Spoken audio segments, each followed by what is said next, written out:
Welcome to the Never Too Early Fantasy Football Podcast, where it is never too early for fantasy football. My name is Jeff. As always, thank you for downloading, listening, liking, and commenting on our podcast videos. Please join our community by subscribing to us on the socials. Our handle on all platforms is at N2E Fantasy. We are also available on all major podcasting apps by searching N2E Fantasy. Alex, what do we have on today's show? This episode of the Never Too Early Fantasy Football Podcast, we are covering the latest league preseason news.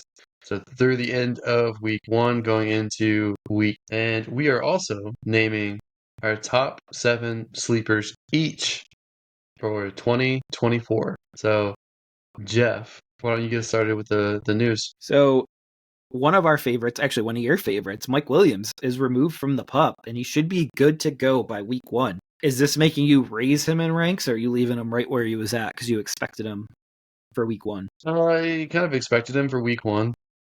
I still think he's going relatively low, but at the same time, I'm not sure that I want him. So it's a weird mix. I don't know what that offense is going to look like with Aaron Rodgers playing the whole year.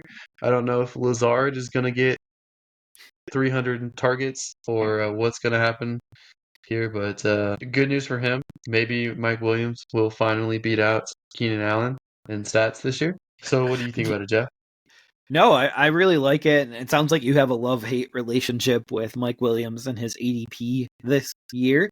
His ADP right now is actually really, really, really, really low, as you were stating.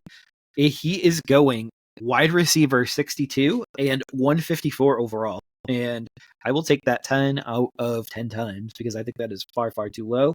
But I do expect him to be rising up the ranks here now that he's been activated from the pup. There's a lot of people that I like this year. I mean, he could potentially be still on the target. There's a lot of people I like, and I really had to narrow down my sleepers for today to just the 7.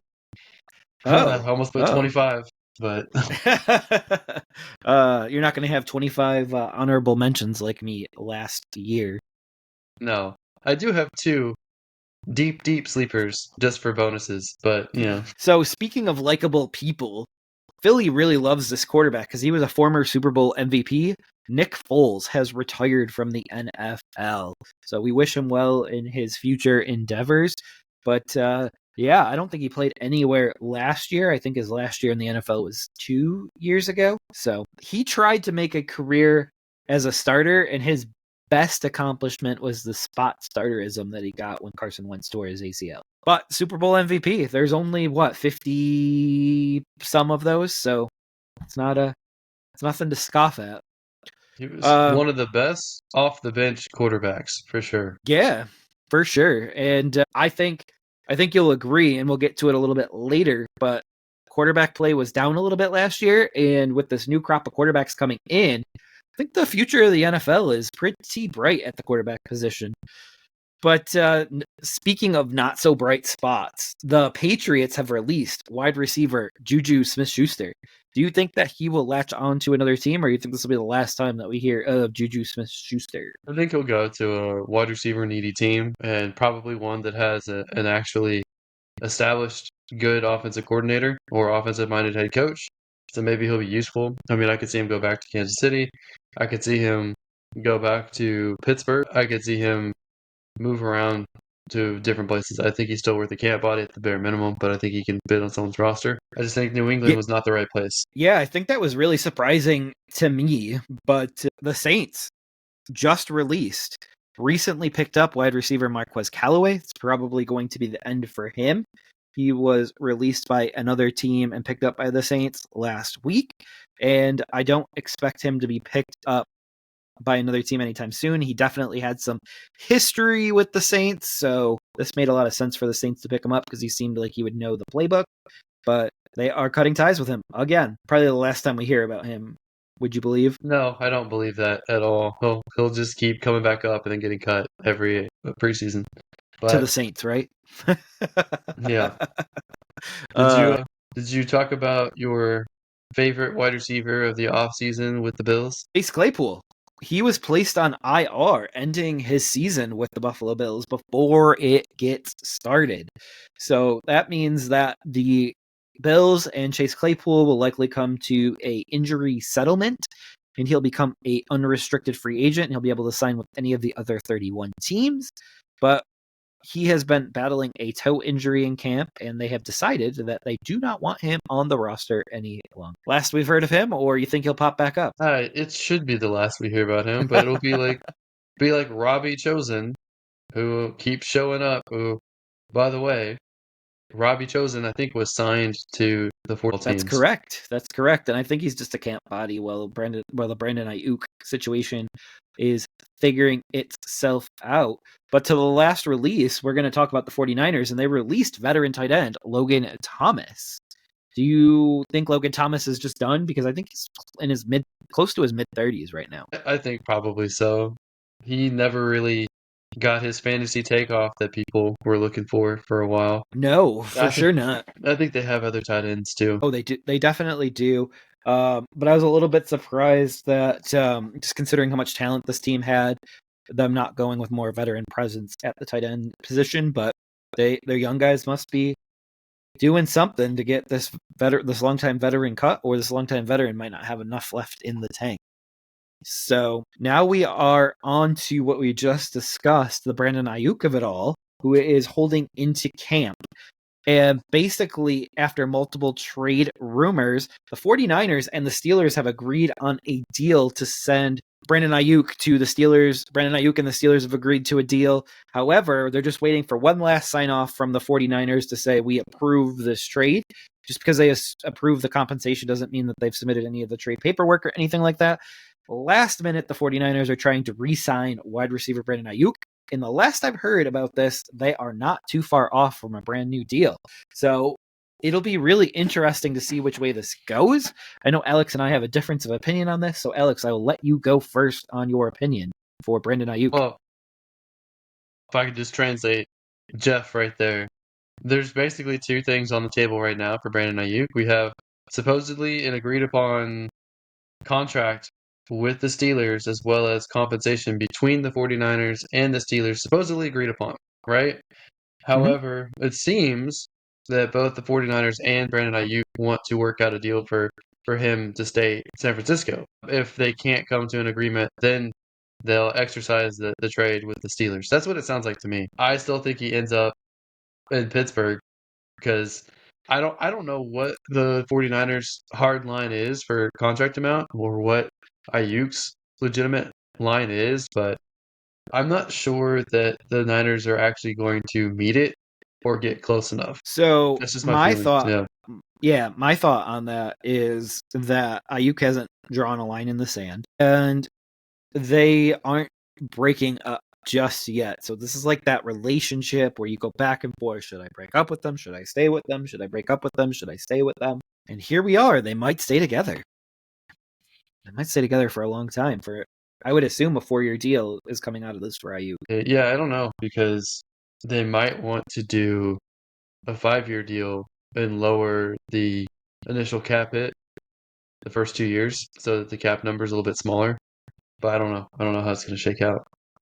Well, it depends which team, right? Because there might be one team that has a rookie quarterback waiting in the wings, and the Steelers, because both Fields and Wilson are signed to 1-year deals. And we all know Brock Purdy is probably going to get paid by the 49. Interesting that the hold in is working for Brandon Ayuk, and it does seem like there'll be resolution sometime in the next week or so. But we will see what that resolution is. We are anxiously awaiting it, for sure. Yeah, I believe that it's better to stay with the offensive mind of coach, but we'll see. He knows this quarterback with the 49ers also for the next 4 years. The best thing fantasy-wise for Brandon Ayuk is to stay with the 49ers, and it's also the best thing for George Pickens for Brandon Ayuk to stay with the 49ers. No matter who the quarterback ends up being for the Steelers, that quarterback is going to heavily target George Pickens. And it just muddies the water if Ayuk is there. And it muddies the water for Roman Wilson, rookie, and I don't like that. I don't like any of that. Mm-hmm. But we don't know what would be going back in the Ayuk trade either. I do think, though, Roman Wilson going to the 49ers would be amazing. Be absolutely amazing. It would be, but they've already paid his signing bonus and I don't see a team doing that when they have a cheap wide receiver on a rookie deal. So I think Calvin Austin would be more likely in this situation, but that's probably their primary kick returner. Although they do have Cordero Patterson as well, so maybe it's not their number one kick returner. If you end up trading Brandon Ayuk or Cordero Patterson or Calvin Austin, I don't think it'll look good no matter what else you get. Yeah, I mean, Calvin Austin with Brock Purdy in that offense might be able to catch a bomb here or there that Danny Gray couldn't catch, because that was the Danny Gray role, and it never worked out well. So they don't really have that straight line speed guy right now for the 49ers. So it does make sense with Calvin Austin, because I've always liked him. I liked his talent. He just never played with a good quarterback. So Kenny Pickett's not throwing the ball down the field. We know that. Yeah.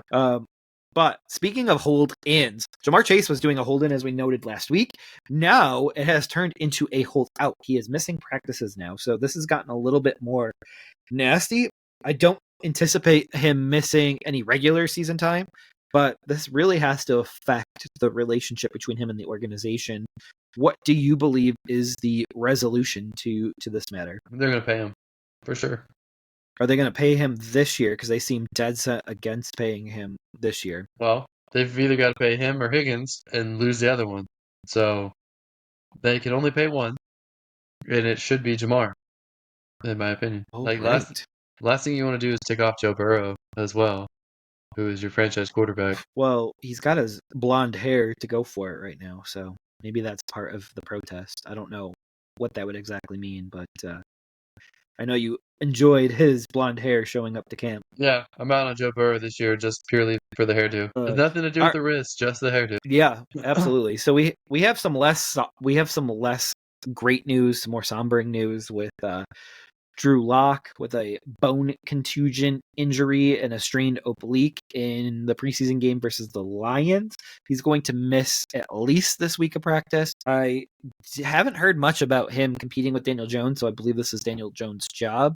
So this shouldn't really impact the team too much. But this is a quarterback that I would like to see get those reps in the preseason. Anything on Drew Lock before I move on to the next quarterback that got hurt? I'm not optimistic about him replacing Daniel Jones. I think ultimately they're going to end up trying to draft someone next year regardless. Yeah, you're probably right. And they got neighbors, and they might even try to snag another wide receiver. They might take a run at Dak Prescott. There's a lot of things that they could do at quarterback next year. So we will see there. But a team that thought they were going somewhere with the quarterback position, JJ McCarthy and the Vikings, he self-reported a knee injury this week, and he could miss anywhere from 4 weeks to several months, depending on the surgery that he chooses. Alex, I know you have a take on this based on his tweet, but what do we know about this? The only thing that we know is it's a meniscus tear. They won't know the extent of the damage until they actually do the surgery, open it up, and see. Typically, if it's a very, very small tear, they will trim it, and sometimes that can be all right. Like if it is genuinely really small, it's not that big of a deal, and it's usually 4 to 6 weeks to come back from that. If it's significantly a bigger tear, then you want to surgically repair it altogether, stitch it up, which means they're typically out for a full season. So he said, "See you soon," or I think, "See you in no time," Vikings fans or whatever. We don't know what that means. I can take it to mean that he'll want the shortest route possible, but that doesn't necessarily mean that either. So I don't know. We won't know until they do the surgery and tell us after the fact. But I expect him to probably sit either way for most of the year, if not all the year, all the season. Absolutely. And so we move on from JJ McCarthy, where we're trying to read the tea leaves. We have another tea leaf guy to read here in Marshawn Lloyd, who has another hamstring issue pop up. How are you feeling about this? Because I know you've been very, very bullish on Marshawn Lloyd this year, and now he has a second hamstring injury in camp. How are you feeling about that? Wondering why hamstrings are such an issue for Packers players. So I don't know if they're not hydrated enough, if the Gatorade person isn't mixing it up correctly, if they're not drinking Adrian Peterson's pickle juice or whatever it is. I don't know what it is, but everyone there is having hamstring issues. I'm not worried about Marshawn Lloyd at all. I think that they were going to slow play him anyway, but I still think he is down the stretch a threat to Josh Jacobs because I just don't think Josh Jacobs is as good as people think he is. So I would still take Marshawn Lloyd. He's still going late in drafts. All right. I mean, this might help you get him a little bit later, which would give him a little bit more value if he does pan out towards the end of the season, especially down the fantasy playoff stretch. Another injury in camp. We have an ankle injury where Tyrone Tracy was casted up in practice and then brought to the hospital.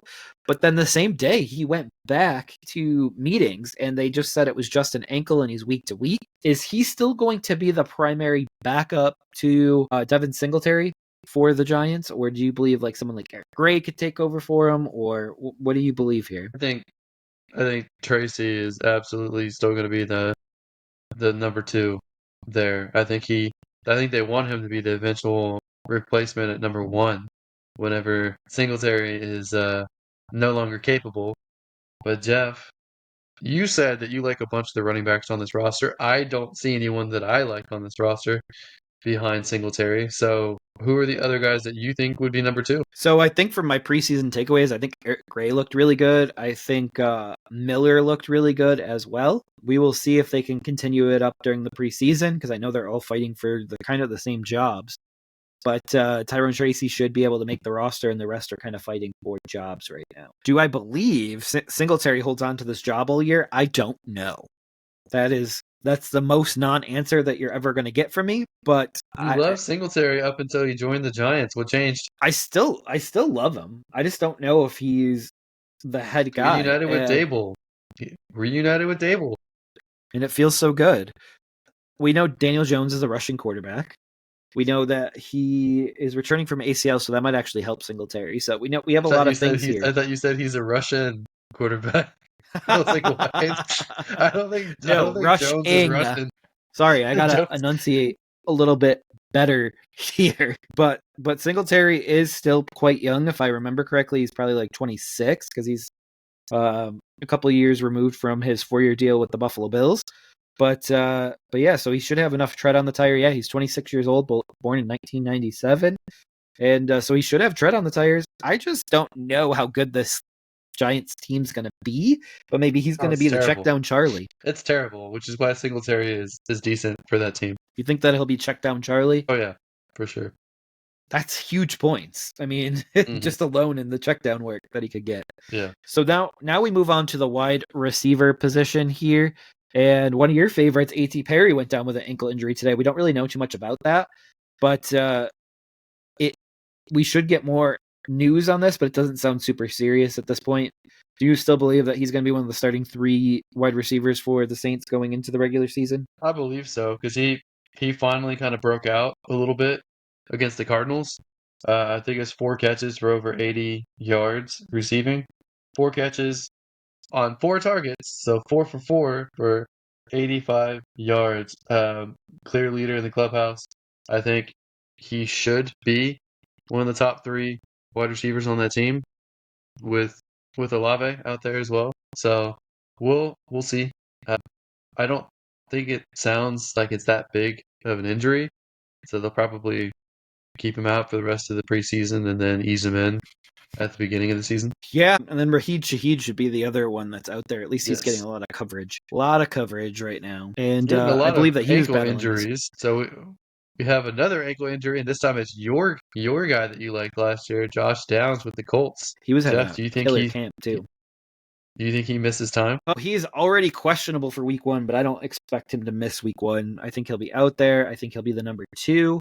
And I think that Mitchell will be the number 3 this season for the Colts. But I know you disagree with me on that. You think Mitchell will overtake Downs at some point.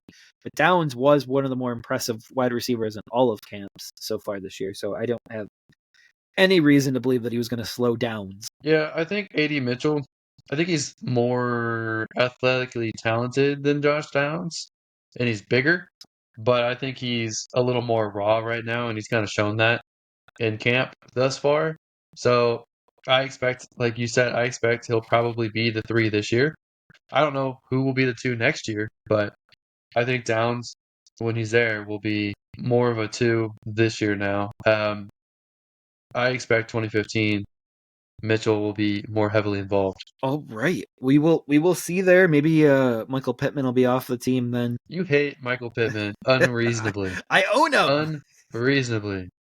I don't hate him. I just reasonably rank him, not through my Yeah. rose-colored glasses that you're wearing. I call him like I see him. I think he's a good wide receiver. I don't think he's a top 10 wide receiver, but I think he's a good wide receiver. Why are your glasses like starting to tint more red right now? They're rosé right now. So speaking of red, the Cardinal red, Rondell Moore out for the season with a knee injury. We don't know exactly. We don't know if it's an ACL or not, but we can assume that it is. But out for the season. This is depleting the Falcons from their receiving core that was already well depleted. So maybe this could be a spot for Juju Smith-Schuster that you had brought up. Well, you would think it would be a good spot for Brandon Ayuk, maybe, but was They're not never doing mentioned, and NFC. it's also NFC. Yeah, just makes me wonder why they didn't draft Rome Odunze instead of Michael Penix. I I don't don't know. know. We'll see. I don't know. I still think they should have went defense there because they spent so much on the offense in the offseason and they basically ignored the defense, and the defense hasn't been great lately. So hopefully that works out for the defensive-minded head coach. Well, they're bringing in Justin Simmons, who is the top free agent safety right now, so they'll probably pay him. They might bring in Gilmore as well, who's been out there. I know we don't talk about defense that much, but every once in a while we should talk about defense, Jeff. Every once in a while. So they're going to spend free agent money on defense. It seems like. Yeah. Speaking of spent free agent money this year, Marquise Brown signed with the Chiefs, and he injured his shoulder in a pretty serious injury that he spent some time in the hospital after the preseason game where he injured his shoulder, and he's going to miss 4 to 6 weeks. So, not of the NFL season, 4 to 6 weeks from now. And he is targeting a week 3 return. And that's kind of crazy. And that kind of boosted Xavier Worthy in my rankings just because of this. I had to take out 2 games for Marquise Brown, and I had to add some stats in for Worthy because I believe that he'll be the direct 1-to-1 replacement. Do you agree with that? So I've seen a lot of people talking that 4 to 6 weeks doesn't make sense because 4 to 6 weeks is if you're not playing a contact sport. It's a severe shoulder injury. It takes 8 weeks to potentially it be stable, and it takes more weeks after that to get it to full strength. I think there's a good chance he misses a huge chunk of the year. So maybe he might not be back until like week 7, 8, or 9, in my opinion. And Andy Reid, when he was asked about if Marquise Brown will be back in X amount of time, said, "We'll see." And according to Coach Index, anytime Andy Reid says we'll see, always err on the negative side because it's negative like 85% of the time. So, So you heard it here first. Drop Marquise Brown down on the draft boards. All so right, Alex, we got as some far as what you said about Worthy, I do agree Worthy's probably the 1-for-1 replacement. But they also have your boy Rasheed Rice. They also have Travis Kelce. I expect it to be shared around. So Rishi Rice is looking a little bit better now, isn't he? As long as he can not get arrested, not get suspended, we'll see. But looks like The his suspension is report, probably next year. yeah, the report is the NFL hasn't even interviewed him yet. So we'll see there. But it sounds like he's got a whole year of football here. Why would they need to interview him? Everything was already filmed. I don't know, but it's part of the investigation process. So due process for Rice. But we can kind of move on here. We know Worthy is worthy of extra targets here, but we have other preseason takeaways. At least I have other preseason takeaways. Eric Gray looked really good. I know he was playing against the twos for the Giants, or with the Giants against the Lions, and he looked really good. So just something to keep an eye out with the Tyrone Tracy thing and Singletary. I don't know if Singletary can carry 300 times this year, so he's definitely going to have to. He's going to have to give away snaps to somebody. Yeah, Singletary, he's not built for a workhorse role. He's built for a majority in a committee, but not a workhorse. Absolutely. I think we both agree that the Patriots could be a quarterback carousel this year. I think Milton could get some starts. I think May could get some starts. I think Brissett could get some starts. And I think that, and even maybe even good old Bailey Zappi could get a few starts. But I feel like it's going to be a quarterback carousel this year. I think the only one who shouldn't get starts is Brissett. I think they should trade Brissett while his value is still up, because I think Brissett at this point stinks, and I think he's just getting veteran treatment, and they're doing themselves a disservice, in So my rumor opinion. has it they want Brissett to start because they're not confident in their offensive line and they don't want May or Milton to get punished behind that offensive line. They want Brissett to get punished Well, behind that offensive that's line. fair. That's their approach, and that's probably accurate too, because all I hear about is how leaky that offensive line is in practice. That It's feels funny, very anti Bill Belichick. yeah, I don't know if the coaching is just worse without Belichick there, or if they've just been missing talent-wise at the offensive line. Huh. So speaking But of rookie quarterbacks, go ahead. Do you have one more thing? I was just gonna say, what would help is a mobile quarterback who can get away from pass rush. And I like Joe Milton. I just don't like that he and Drake May were drafted by the same team because I like both of them.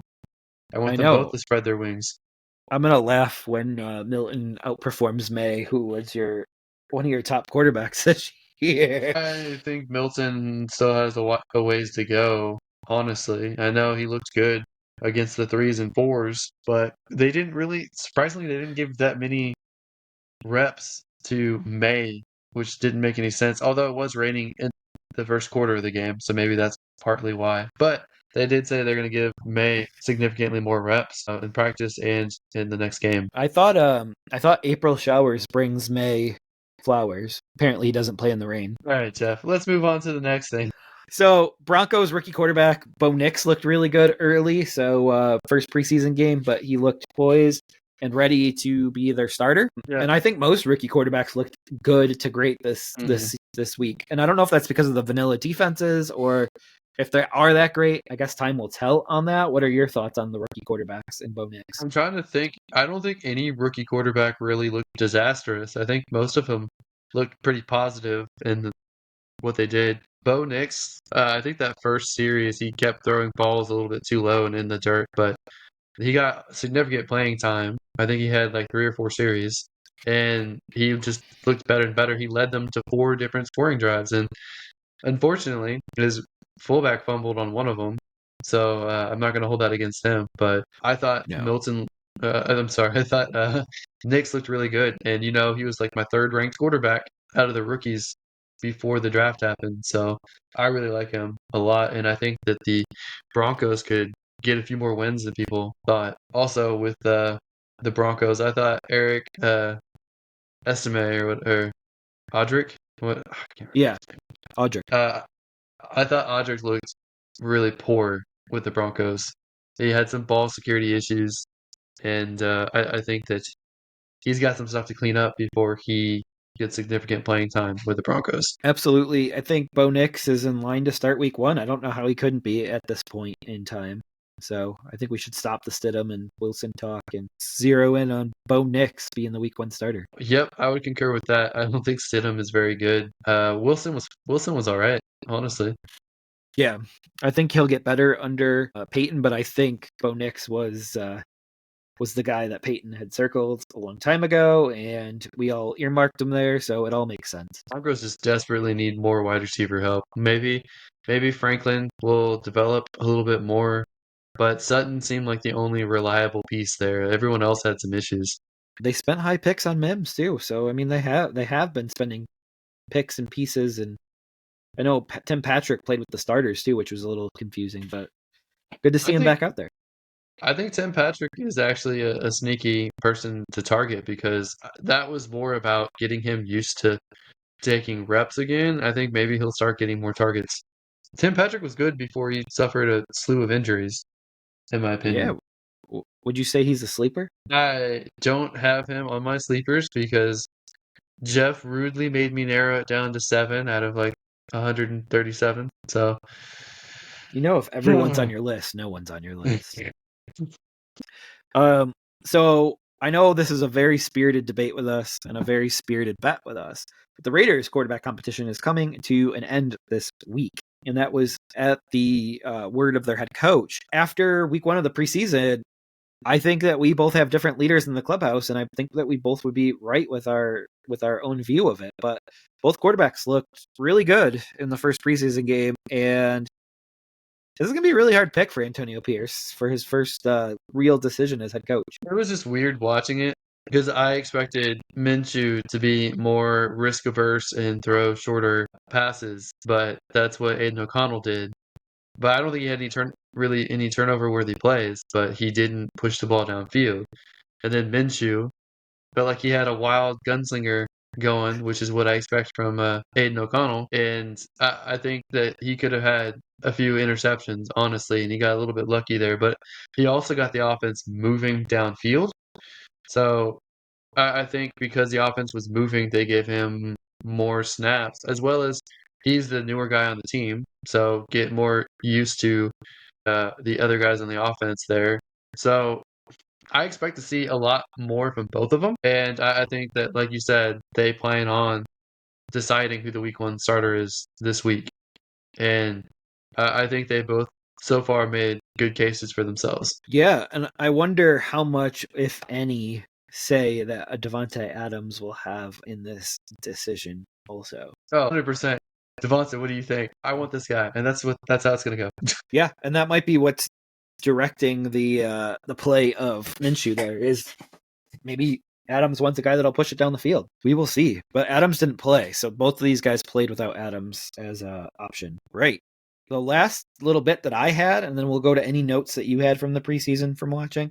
But I did start to question who's going to lead the Bears backfield in rushing this year. So I think it could be Khalil Herbert. Wrong Herbert. Brothers from another mother. But Khalil Herbert could lead the Bears in rushing this year from the backfield. What are your thoughts there? And do you think he could overtake Swift? Yeah, I do. I do think that he'll overtake Swift.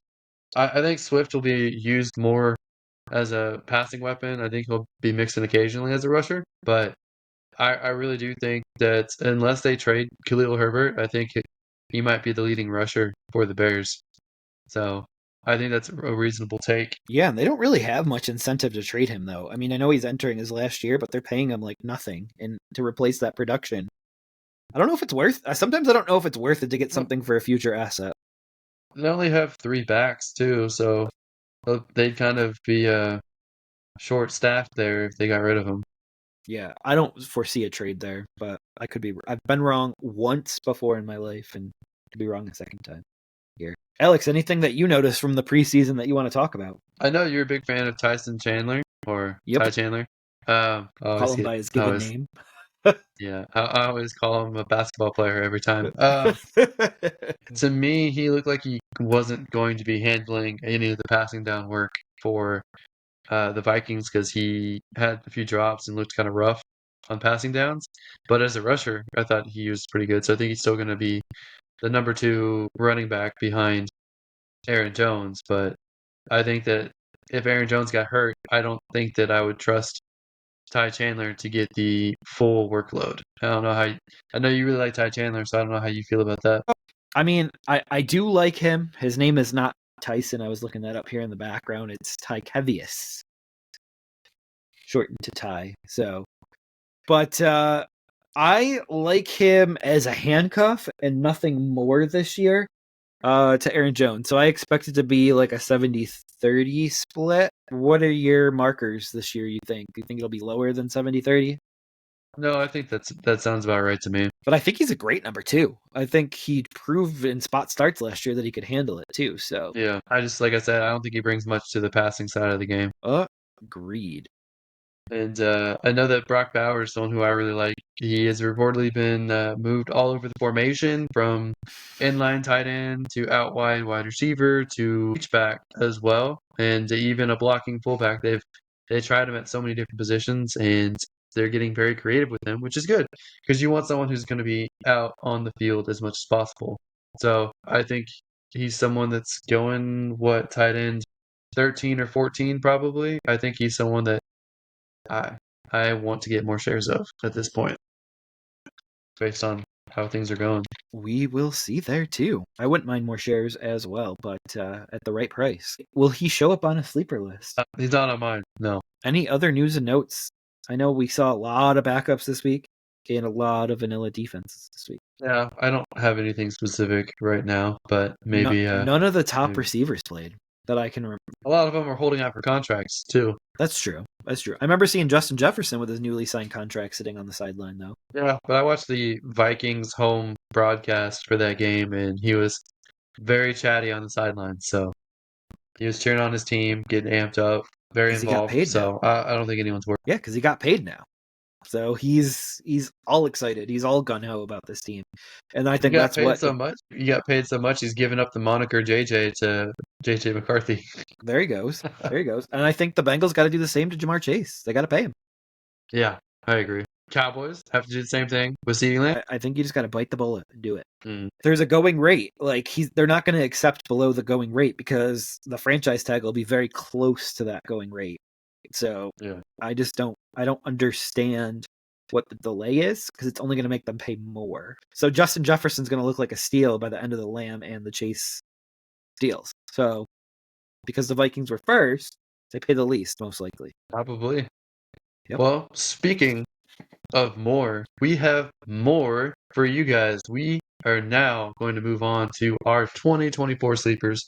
Jeff and I each have 7 for you guys. So, Jeff, we successfully identified last season Zay Flowers, right?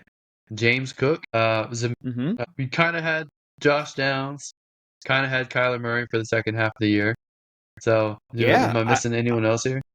I think we did. I think we did good, but we had some misses too. But we will have 0 misses this year. Alex, I'm gonna let you get kicked off with number 7. All right. My number 7 sleeper, and Jeff, get ready to roll your eyes. My number 7 sleeper is Jalen Tolbert with the Ugh. Dallas Cowboys. He is currently the wide receiver 85, and he's going undrafted in most redrafts. I think that he is going to be the wide receiver 2 for the Cowboys.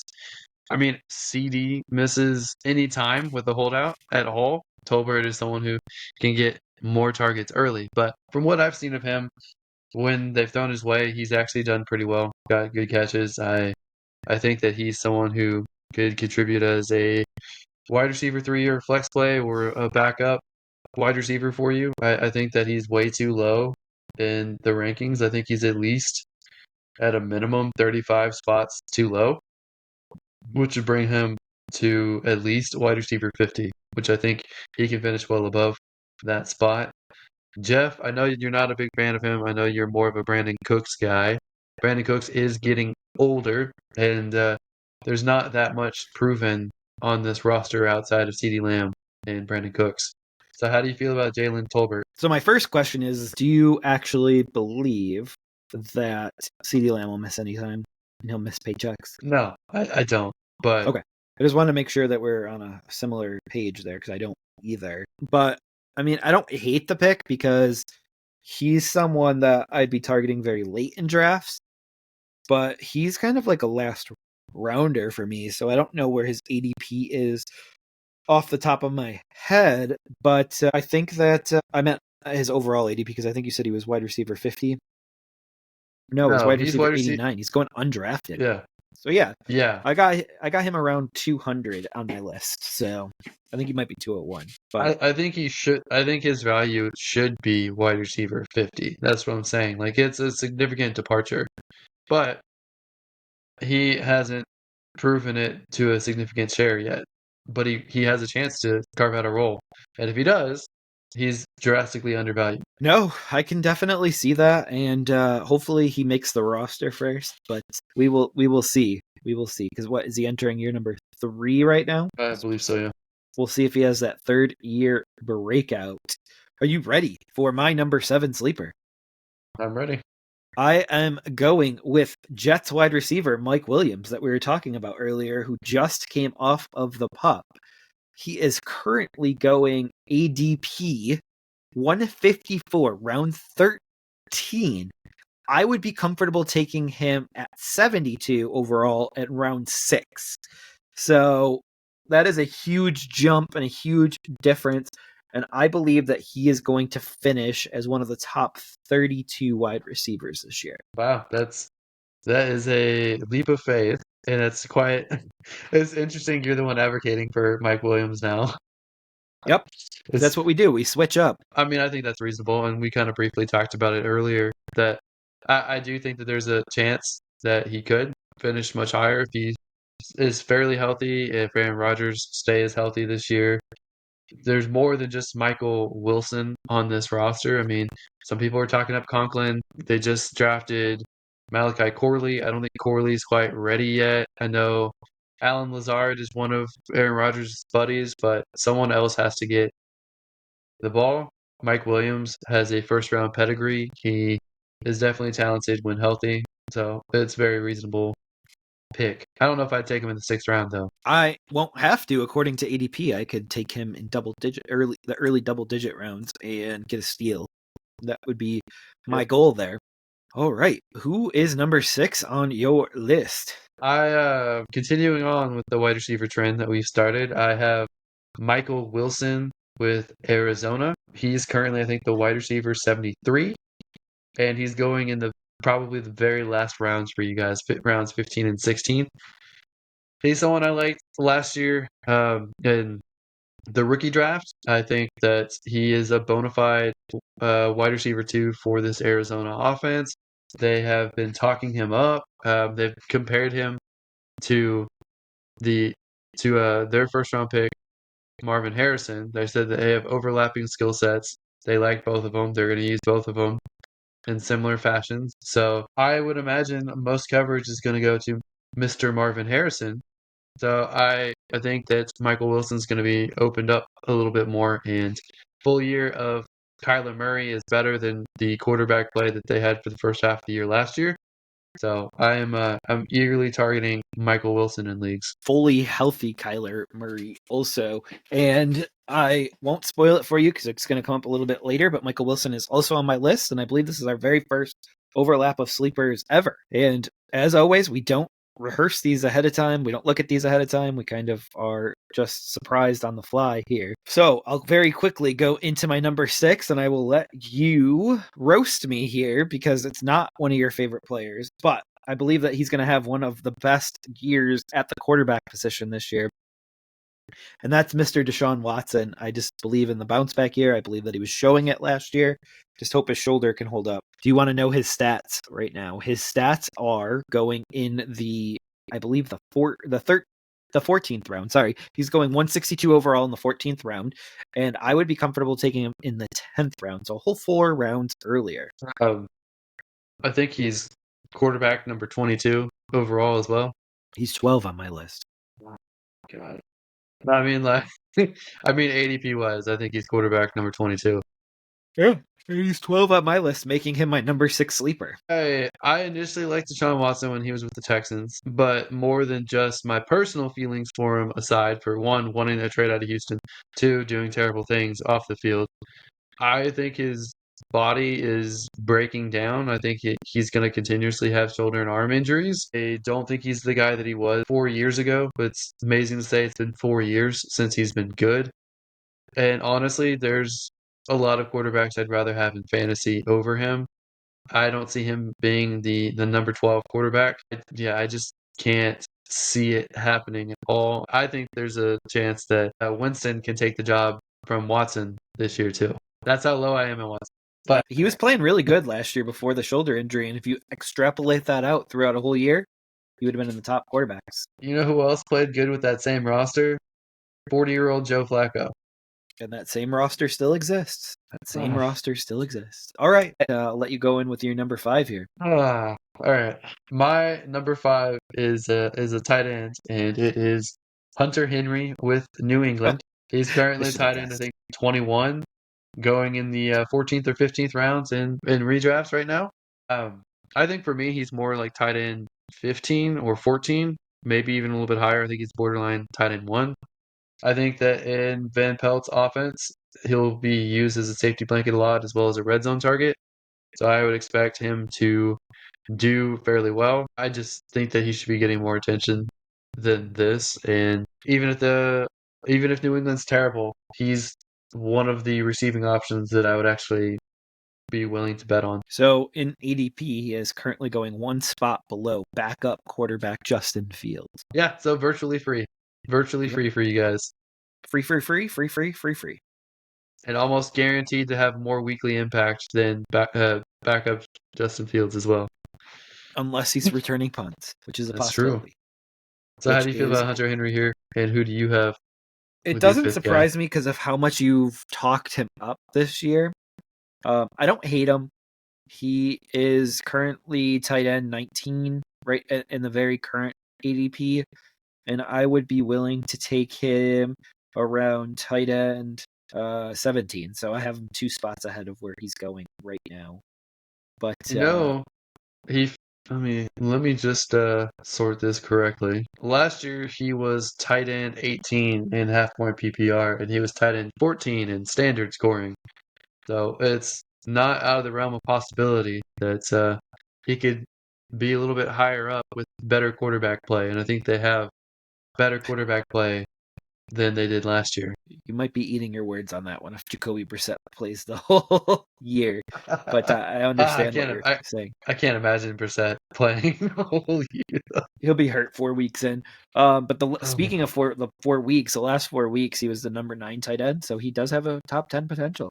So he was doing it last year, so we'll see if he can keep it up this year. But we can hop over to my number 5, and my number 5 is a very interesting piece because we haven't really talked about him too much, but he's a guy that has an ADP right now of 151, so around 13. And I would be comfortable taking him at 98 overall, so 53 spots earlier in round 8. And that is Josh Palmer from the Los Angeles Chargers. So, do you think he's going to be the wide receiver one for that team? I do. He's the only one that has decent rapport with Justin Herbert. I think he's going to be one of the top two options at wide receiver. I think McConkey is going to be the other one. And I think that Palmer is the less sexy pick of the two, but he might be the better value, especially for this year in redraft. I just really like McConkey. I like to bet on upside, I but know I you don't do. fault you. I don't fault you for the Palmer one because I think that's reasonable. I don't believe in Chark or Quentin Johnston. So Palmer, I'd rather go Palmer than those two. Okay. So I am 100% going to try to grab him everywhere that I can this year, in the off chance that he is the number 1 wide receiver. But I got him currently 98th overall. So he is projecting out to be my wide receiver 42 right now. And he is going at wide receiver. Let me see here.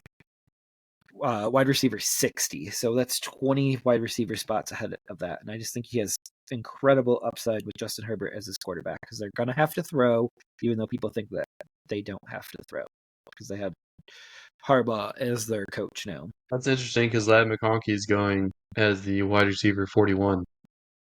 And I got So I think McConkey wide receiver 55. so. I think Jeff that people's sentiment on the Chargers might be similar to how you feel, but you just you have switched the wide receivers around. You just feel more strongly about Palmer than McConkey, where most of the public feels more strongly about McConkey over Palmer.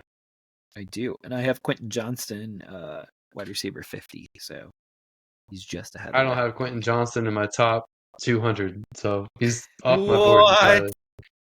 He's terrible. He's You, off my board. I want nothing to do with him. oh my God. I've never seen someone sour on a player so much that they hate him. Quentin Johnston is going as the wide receiver 71 right now. Okay. So I'm in a ballpark with him, but I'm a little bit higher on him. But I think Josh Palmer on some platforms, Josh Palmer. To people that know him, he is the better value right now. All right, All number right. 4. My number 4 is quarterback Matthew Stafford. He is Oh, currently going as, I think, quarterback 20 right now, and he's going in the 13th round of drafts. I don't know how that's possible when you have both Cooper Kupp and you have Puka Nacua, like two really good wide receivers, and they just spent money on a tight end. They've got another tight end coming back from injury. They also have Demarius Robinson. too. So I kind of feel like this is selling Stafford short. And to me, Stafford's a top 15 quarterback. I have Stafford, and quarterback this year is just so plentiful right now without any injuries to the top guys, except for Herbert. I currently have Matthew Stafford at quarterback 20 on my list, behind Caleb Williams, behind Jared Goff, for Lawrence, Aaron Rodgers, Jaden Daniels, Jordan Love, and then the rest of the crew. You have him basically at ADP then. Based on projections. But you love him, so you're going to end up with him, and that's totally fine. That is totally fine. I love him because I love that he's got two wide receivers to throw to, but I feel like a lot of the guys that I listed in front of here, they don't have the star-studded wide receivers that Stafford has in Nakua and Cup, but they do have pretty good wide receivers as well, and they can also run a little bit more than. Yeah. Stafford is kind of a statue. Yes, he is. So, who are you taking, Goff or Stafford in drafts right now, Oh, or I still both? have Goff higher. So I usually end up with Goff. But if for whatever reason someone takes Goff away from me, Gonna then snipe him. I will take Stafford. Yeah, I'll snipe him on you. Oh, right. So we can move on to my number 4, but I don't hate the Stafford pick. I like that you got one quarterback on your list here. My number 4 is Davis, and he's currently going undrafted in 16 rounds. He would be going in round 17, and I would be comfortable taking him around round 10. So I think he's going to be the direct backup to James Cook, and I think he's going to actually take some of the work away from James Cook, who has been reportedly having ball security issues in camp so far. Yeah, you really like Ray Davis. There's a decent amount in the fantasy community as well as the players as well as experts that like Ray Davis, and I think you like him for the same reasons that you liked Damian Harris last year.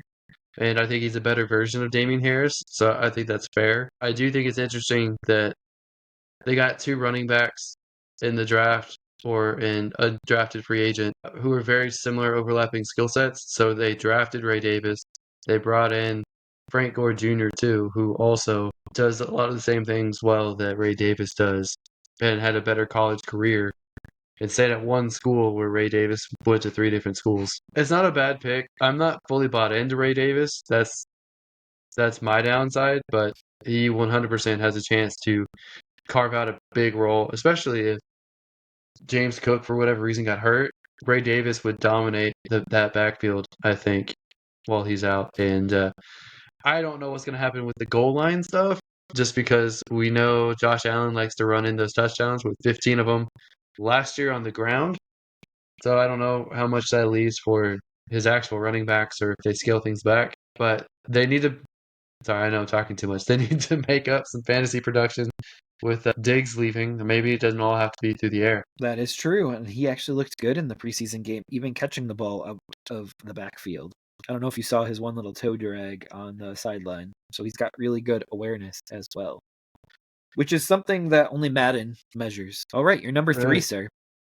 My number 3 is also a rookie running back, and you Ray already Davis. know it's going to be Marshawn Lloyd going as running Mr. back Hamstring. 47 right now with a late 12th round ADP.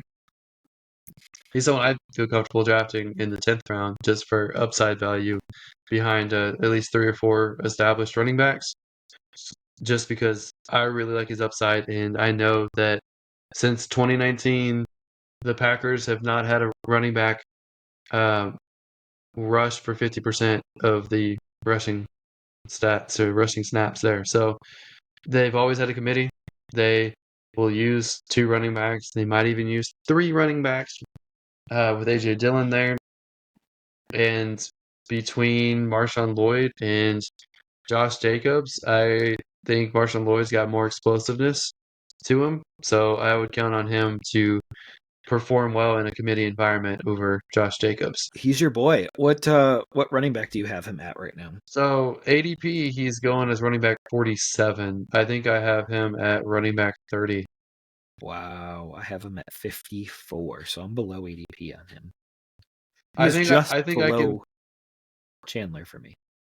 I think I can safely have him probably running back 36 or between 36 and 40 just to be cautious, but I think when he does get the ball, he's going to be pretty electric with it. We'll see. We'll see if he can take touches away from Josh Jacobs, who I do believe will break that curse. You said over 50% of snaps. Yeah. I think Josh Jacobs will be over 60% of snaps with the Packers and LaFleur. I just think Josh Jacobs is very, what's the right word? Very volume dependent.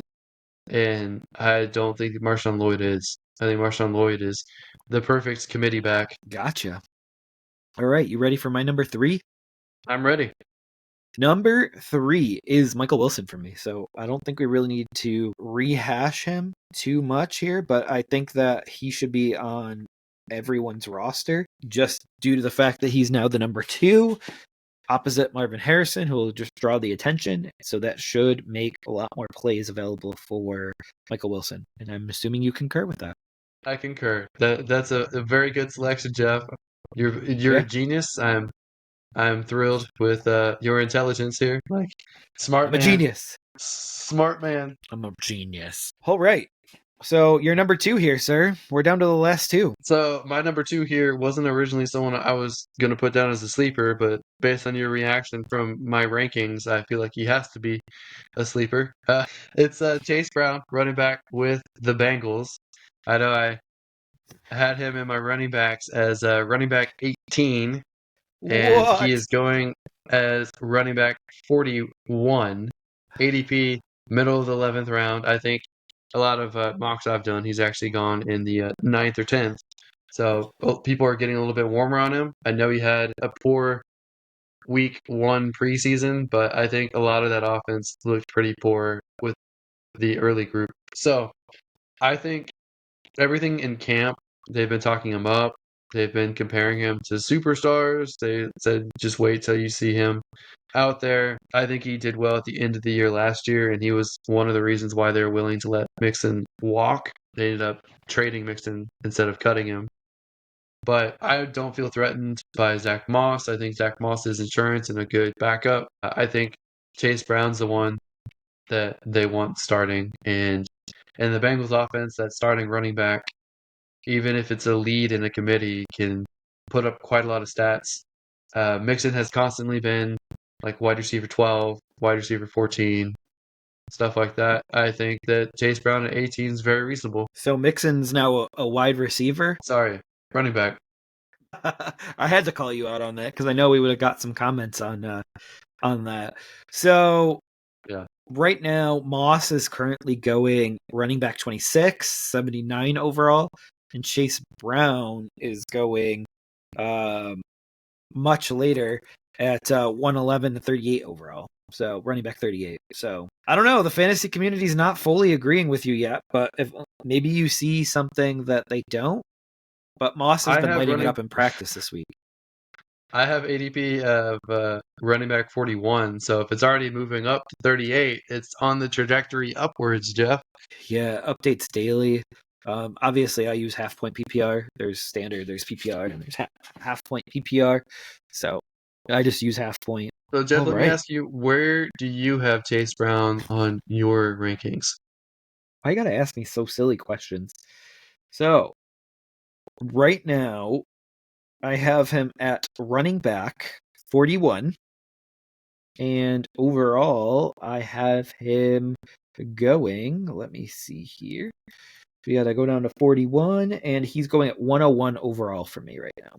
So I would still get him in some leagues based on this, and that's round 9, like you just said. Round 9 is 101. So, what happened to Jeff of a few months ago who was trash talking people who were big Zach Moss fans and saying, I don't even think he's going to win the job?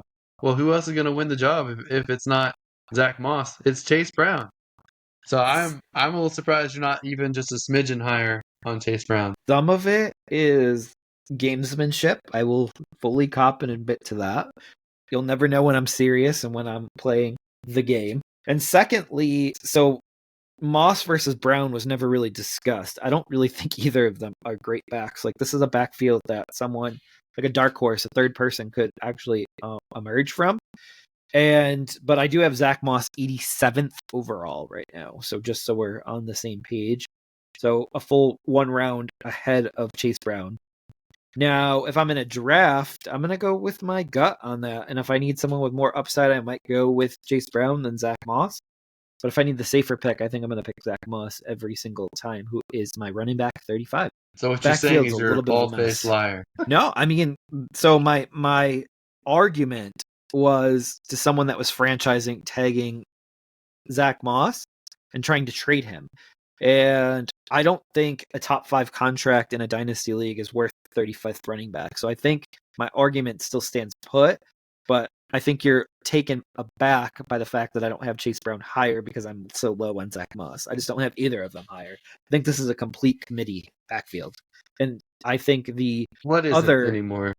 Chris Evans will also get some run here. The actor? Yes, Okay. I didn't know he was fit enough to play football, but he all will. right. He will.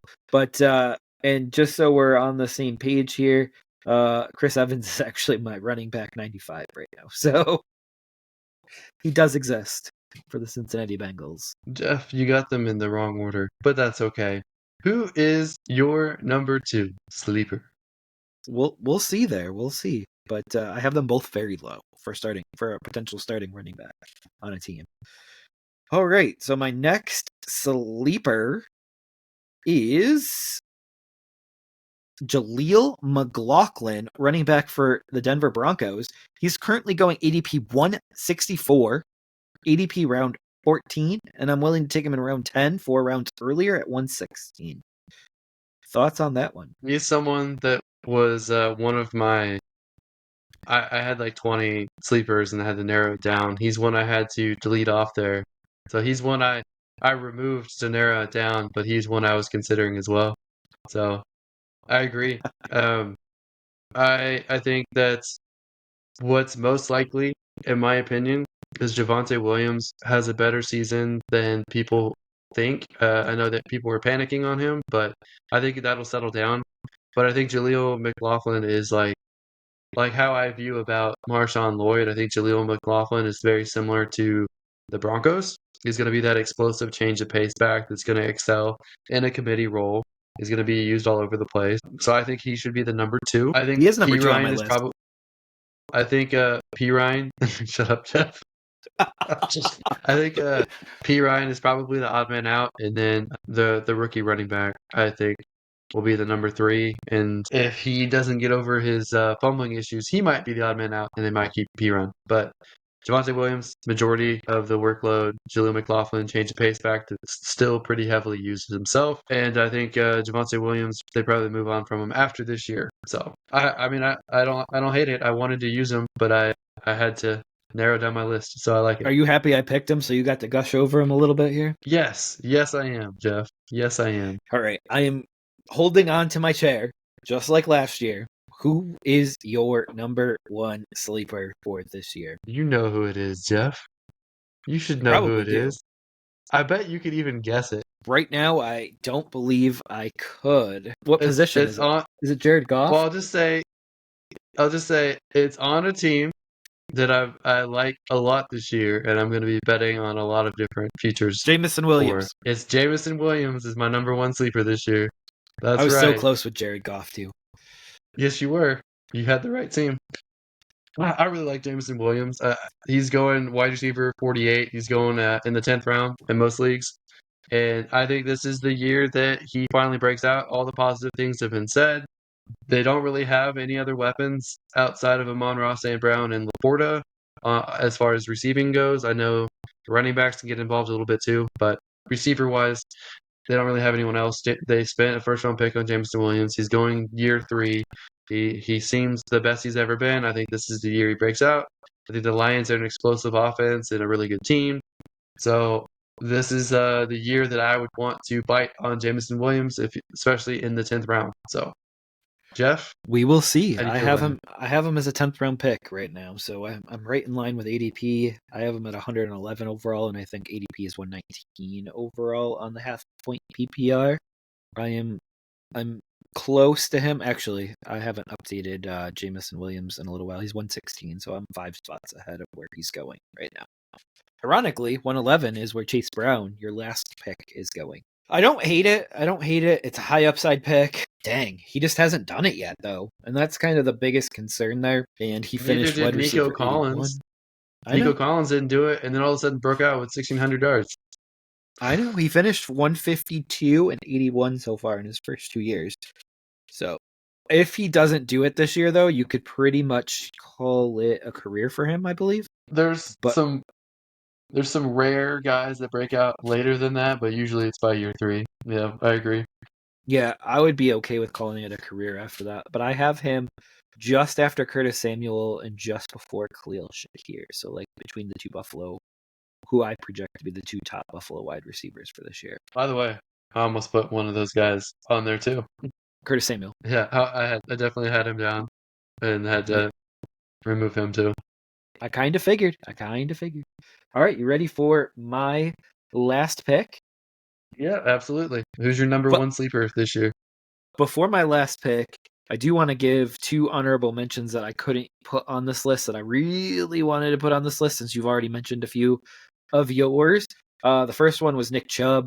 Uh, obviously, this is dependent on his injury, but currently ADP 86, and I would be okay with taking him at 32 in the third round, so four rounds ahead of where he's going right now. And Khalil Herbert, that we were talking about earlier, I would be okay with taking him 6 rounds earlier than he's going right now, which is round 15, and I would be willing to take him in around 9. So he's the guy that I'm looking at as potentially the starter for a very high octane Chicago Bears. But lo and behold, ADP has this wide receiver at 78 overall, and I have him at 34 overall. So ADP has him a 7th rounder, and I have him a 3rd rounder. And that is, do you have any guesses what wide receiver here that I gush over every single time? Deontay Johnson? No. Oh. It would be Jaden Reed? It is Jaden Reed. Second guess always helps everybody here. But yeah, Jaden Reed is my number 1 overall sleeper. He was on a torrid pace last year. And if he improves a little bit on that, this is going to be a year that you're going to want Jaden Reed on your football team. He finished over the last 4 weeks last year wide receiver 12. So, and I currently have him wide receiver 17. So, not even on that pace, but we know he's capable of that pace. Yeah, but Jeff, the Packers coach, just at a press conference where he said he detests having the phrase wide receiver 1 thrown at him and that all the guys are going to get the ball. So, how do you justify having one Packers receiver ahead of the other ones, Jeff? I just don't get it. Jordan Love will be the one to decide who his number 1 is. Like, there is going to be a number 1, even if the coach doesn't want there to be a number 1. There will be a target leader in the clubhouse. Yeah, The coach is not throwing the ball. I think Reed's like nominally going to be the leader in the clubhouse there. I don't know if it's going to be significant difference in target share or if it's going to be just edging people out. That's really hard to tell at this point. But I think that for me, he's appropriately priced at 8, and you could bet on the upside as well. I don't think I'd take him in the 3rd round. I might No, and I won't have to. if I believed in him, I might take him a couple rounds earlier. I know you're not alone on the Reed love, but I need to see it play out more before I know for certainty whether I like him or not. So, I know that we are going to get to this point of targets. So last year, Jaden Reed was second on the Green Bay Packers with 94 targets. Do you not believe that pace continues, or do you think he decreases? He started 13 games too last year as a rookie. Well, Christian Watson got hurt and missed significant 53 time. targets. Do you think he stays healthy this year? He's been unable to do so far. I don't know. I'm kind of down on this passing offense in general. Yeah, Even after last year? I know. They have a better rushing attack, I believe. Yeah, I think they'll shift more towards rushing, and I think that the defenses that they play got better as well. Okay. So that's but yeah, he led the Packers in receptions. Jordan Love only looks good half of the season, and so I don't know if that continues or not. The half that mattered, right? I mean, if it was the other way around, people would think he's regressing. So yeah, he flipped a switch and he never looked back. Like that Cowboy game was in the playoffs was masterful. So he's someone that kind of surprised me, and I'm not ashamed to admit that. Like, I didn't see Jordan Well, Reed coming or Jordan Love coming. you you were still higher on him than I was, Yeah, even before he blew up. But yeah, I didn't see him coming though. That's great. I need to see I need to see another season before I feel comfortable about the passing attack there. Well, they were Let's not forget comfortable enough to pay him. they've got two tight ends too. They've got Musgrave and Kraft as well. So it's just so crowded. It is. It is. And I think there will be a standout wide receiver out of this group because at some point you're going to have to pay one or two of these guys, whether it's a tight end and a receiver or two receivers, or you're going to have to figure out what you got. And I'll middle of just the pack's not a good. I'll just say I agree that I think Reed is the most likely to lead the clubhouse there. I just don't know what that means in this offense. Reed had 2 rushing touchdowns and 119 yards on the ground, also. I think he's more athletic Randall Cobb, Yeah. potentially. Looks like faster, too. Yeah. All right. So, any other honorable mentions from you before we move on? I don't want to hear the list of 95. Mhm. But my honorable mentions are deep sleepers for leagues that have a lot of roster spots, or if you're in like a 16 team league. I think that some sleepers could be Jalen Hyatt with the Giants, wide receiver 94. I have him higher than that. And then Jonathan Mingo, who's currently wide receiver 101. I think he has a good chance to be the wide receiver 2 or wide receiver 3 with Carolina this year. So I think those are guys that are having decent camps. Second year guys could be building up momentum, but they're deep sleepers. They're going in like the 22nd. Oh, those are deep sleepers, and I hope Mingo turns into something. I'm just not so sure as a Panthers fan. I hope Xavier Leggett turns into something as well. But I have noticed rookies this year are overvalued in redraft leagues, and they're going a little bit higher than they should. And that could lead us into our bust episode, which will be coming up next. All right. Well, that does it for this episode of the Never Too Early Fantasy Football Podcast. Thank you all for downloading and listening to this episode. And please don't forget to like and subscribe. Please leave us a comment and share the show. Every little bit helps. You can find us on all podcasting apps by searching N2E Fantasy and with our handle at N2E Fantasy on all social media platforms. Please join our community and give us a follow. Until next time, take care of yourselves and remember, it's truly never too early for fantasy football. Thank you again. Bye, everybody.